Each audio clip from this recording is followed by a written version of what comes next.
Have you ever thought to yourself, what would happen if you took a car and you dropped a 20-ton industrial steel coil on top of it? And we're not talking about one of those toy metal slinkies. We're talking about something that needs a whole crane just to be moved around.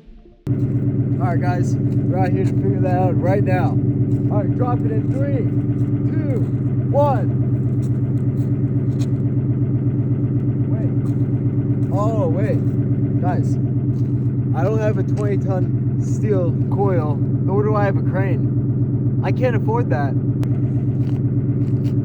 If you guys all subscribed right now, maybe I could afford things like that.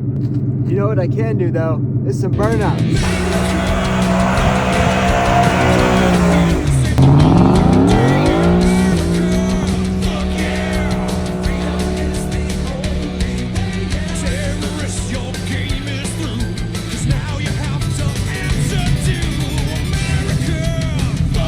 So yeah, I can't test that in real life, but apparently nobody else can either. I've searched everywhere on the internet and I still cannot find somebody who has tried to crush a car with a steel coil, which is sort of surprising because I thought everything was on the internet, right?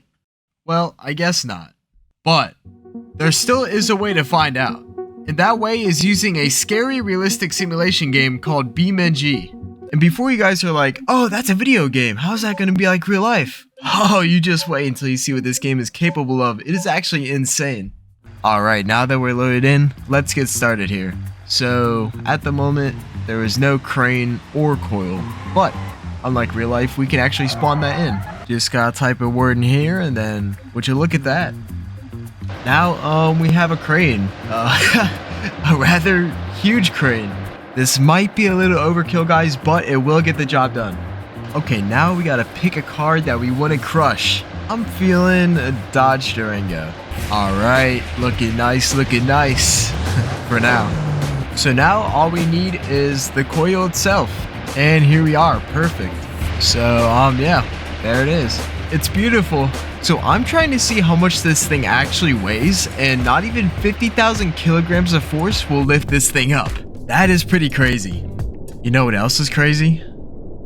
Alright, now that we're all hooked up, let's get things started.